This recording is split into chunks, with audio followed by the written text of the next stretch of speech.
where oversharing is just one apost away. But here's the truth. Everybody doesn't need to know everything about you. The wrong people with the right information can use it against you. So if you want more peace, more privacy, and fewer problems, you need to guard these 5 things like your life depends on it, because sometimes it actually does. There's something about insecurities that makes them feel like tiny cracks in the wall. They might look small, but if the wrong person knows exactly where they are, all it takes is the right pressure and crack. Suddenly that wall doesn't feel safe anymore. I'm not saying you should walk through life pretending to be bulletproof. I'm saying you don't need to hand out the blueprint of your weaknesses to people who haven't earned the right to hold them. Here's the thing. Most of us want connection. We want people to know us, to understand us, maybe even relate to us. But there's a fine line between being open and being exposed. Being open means you choose what parts of you to share based on trust and mutual respect. Being exposed is when you hand over your most vulnerable pieces to people who might not have the maturity, the empathy, or even the desire to protect them. That's when things get dangerous. Think about the last time someone knew something personal about you and later used it to win an argument, get the upper hand, or make you feel small. You didn't feel understood in that moment. You felt betrayed. And here's why: when you give someone your insecurities without knowing their character, you're giving them a loaded weapon and hoping they never point it at you. That's not trust. That's gambling. And the odds? Not great. Some people might say, but I like being vulnerable. I like being honest about my struggles. And I get that. Vulnerability is powerful, but only when it's in the right setting. Vulnerability in the wrong setting doesn't build connection. It builds ammunition for someone else's gain. Imagine telling a coworker in a moment of frustration that you feel like you're not smart enough for your job. It might feel like a moment of bonding, but fast forward 6 months when there's a promotion on the table. That same coworker could be casually mentioning to your boss how you struggle with confidence just to tilt the scales in their favor. This doesn't mean you can't talk about your insecurities at all. It means you talk about them intentionally. You choose people who've proven over time that they can be trusted with your unfiltered truth, people who see you as more than your flaws. And here's the test. If you share something deeply personal and they don't rush to fix it, exploit it, or gossip about it, you've probably found safe ground. If they do any of those things, you've learned a lesson. And you keep that door closed next time you see every insecurity you have as a part of your story, but it's not for every audience. Not every follower on social media, not every friendly face at work, not even every family member has earned that backstage pass. You decide who sits in the front row of your life and who watches from the balcony. And there's another reason to guard these parts of you. Insecurities aren't permanent. What you feel today as a weakness might be your greatest strength in 5 years. But if you let the wrong person define you, buy it now. They'll keep you trapped in a version of yourself you've already outgrown. You might be moving forward, but in their mind, you're still back there, stuck in that old limitation. And the more they remind you of it, the harder it is to shake free. It's like handing over a photograph from the worst day of your life. You might have moved on, healed, and rebuilt, but they've still got that photo and they can pull it out anytime to remind you where you fell. If they care about you, they'll never use it. If they don't, they'll frame it. Protecting your insecurities doesn't make you fake. It makes you wise, because there's a difference between hiding who you are and honoring who you are. Honoring who you are means you don't throw the most fragile parts of yourself into the hands of people who haven't shown they can carry them. Your insecurities are not weaknesses to be ashamed of. They're simply places you're still growing. And growth needs a safe environment, not a public stage. So before you share that fear, that self-doubt, that quiet struggle, ask yourself one question: has this person earned the right to hear this part of me? Because if the answer is no, the silence you keep might just be the protection you need. Money has a strange way of changing how people see you. Sometimes it's not even about the amount. It's about what people think that amount means. The moment you start sharing the details of your financial life, you hand over a filter through which they'll see everything you do. If they think you have more than they do, suddenly your success isn't just success. It's privilege, luck, or an opportunity they think they should have had. If they think you have less, then every decision you make might be judged as irresponsible, short-sighted, or a sign you're not doing enough. The truth is, money conversations aren't always bad. In the right context, with the right people, they can be educational, helpful, and even motivating. But when the wrong ears hear your exact numbers, your salary, your savings, your debts, it can shift the dynamic in ways you might not even notice at first. A friend might start keeping score, comparing their wins to yours. A family member might feel entitled to a share of your good fortune. Someone you thought was rooting for you might quietly resent you. And before you know it, your relationships aren't built on trust anymore. They're balanced on a spreadsheet. The tricky part is people are rarely honest about how money affects them emotionally.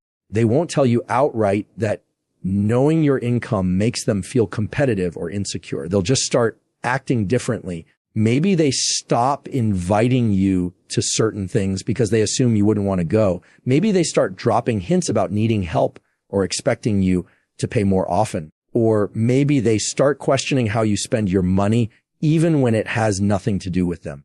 And if you're on the other side, if your finances aren't in the place you want them to be, sharing too much can put you in a position you didn't ask for. People might underestimate you, think less of your capabilities, or make decisions for you instead of with you because they've already decided you can't afford to contribute. It can make you feel smaller, like your worth is being calculated in dollars instead of character. When you keep your financial details private, you're not being secretive. You're protecting the balance in your relationships. You're making sure that your interactions with people are based on shared values, not shared bank statements. You're removing one of the most common sources of misunderstanding before it even has a chance to show up. Now, some will argue that being open about money helps normalize the conversation, and that's true in the right setting. Talking about general financial habits, lessons learned, or money management strategies can be empowering for everyone involved. But talking about specific numbers is different. Numbers stick. People remember them. They measure you by them. And once those numbers are out there, you can't take them back. Even with people you trust, it's wise to share financial details only when there's a real reason to, when it's necessary for a decision, a collaboration, or a shared responsibility. Otherwise, you're just giving people a ruler they can use to measure you against themselves, and measurements have a way of turning into judgments. I've seen friendships strain because one person got a raise and the other didn't. I've seen families fracture over inheritances and debts that were discussed too soon and with too many people. And I've seen people lose respect, not because they changed, but because the way others saw them changed after a single conversation about money. At the end of the day, your finances are part of your personal life, and personal doesn't have to mean public. You don't owe anyone an itemized list of your income, your savings, or your spending habits. You don't have to defend why you bought something or explain why you didn't. The fewer people know about your exact financial situation, the fewer expectations, assumptions, and resentments you'll have to navigate. And here's the thing, when you take the focus off the numbers, you make more room for people to see you for who you are, not for what you have or don't have. So remember this, your worth is not your net worth. And the less you let people define you by it, the more freedom you'll have to live on your own terms. There's something about a dream in its early stages that makes it fragile. It's like a seed. You can't just toss it anywhere and expect it to grow. It needs the right soil, the right conditions, and the right amount of protection before it can stand on its own. But too often we start talking about that dream before it's ready. We share it with people who don't understand it, can't see it, or worse, don't want it to happen. And suddenly that little spark of excitement starts to feel smaller. It's not always because people are mean-spirited. Sometimes they genuinely think they're helping. You tell them you want to start a business and they immediately point out every statistic about how most businesses fail. You say you want to write a book and they start telling you how competitive the publishing industry is. You mention that you're thinking of moving to a new city and they remind you about the cost of living, the dangers, the challenges. They might mean well, but what they're really doing is handing your dream back to you with a little more doubt attached to it than it had before.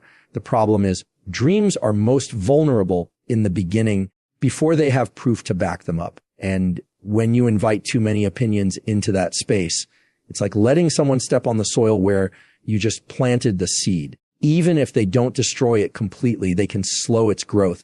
They can make you question whether it's worth the effort, whether you're even capable of making it happen.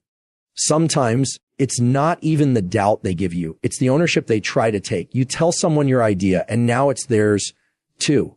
They start giving you directions, suggestions, even deadlines, as if your dream has become a group project. Suddenly, you're not building it your way anymore. You're building it with their voices in your head, pulling it in a direction you never intended. And then there's the sabotage, the subtle kind. You mention your plan to someone who feels threatened by it, and instead of cheering you on, they quietly plant obstacles in your path. Maybe they talk you out of taking a step forward. Maybe they downplay your progress. Or maybe they just disappear when you could have used their support the most. The truth is, not everyone is rooting for you, even if they smile when you talk about your goals. That's why silence is such a powerful tool. Not because you're being secretive, but because you're being strategic. When you keep your dreams close until they've taken root, you give them a fighting chance to grow strong enough to withstand the criticism, the doubt, and the noise. And when you finally do share them, you're not looking for validation. You're just letting people in on something that's already becoming real. There's a certain confidence that comes from working quietly. You're not performing for an audience. You're focused on the work itself. And that work is what will speak for you in the end. Because here's the truth.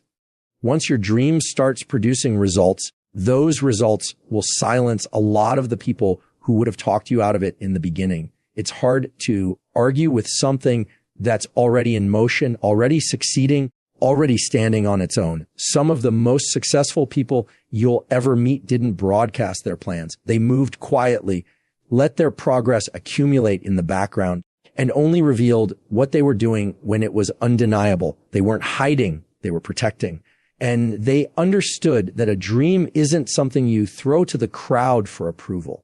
It's something you build in the shadows until the light hits it naturally. When you hold back from oversharing, you give yourself the space to make mistakes without the pressure of an audience. You can pivot, adjust, and learn without feeling like you're failing in public. And that privacy can be the difference between a dream that thrives and a dream that gets abandoned halfway. So if you've got something you're building, an idea, a plan, don't rush to put it in someone else's hands. Not everyone needs to know the details. Not everyone has earned the right to see the blueprint. Sometimes the best way to protect a dream is to let it grow in silence until it's too strong to be uprooted. There's a certain kind of trust that comes with someone telling you a secret. It's not just information. They're handing you a piece of themselves, something they've decided not to give to the rest of the world. And the moment you accept that you're making an unspoken promise, I will protect this. But too many people forget that promise the second they feel the pull of a good story or the thrill of being the one with inside information. The truth is, the way you treat someone else's secret says more about you than it does about them. Because here's the reality. If someone trusted you enough to share something private, they're not just asking you to keep quiet about facts.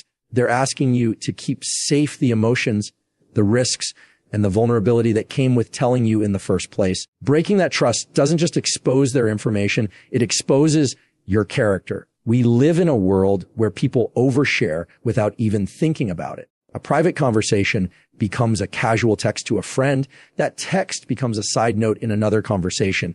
And before you know it, something deeply personal has made its way through a chain of people it was never meant to reach. It's like dropping a glass.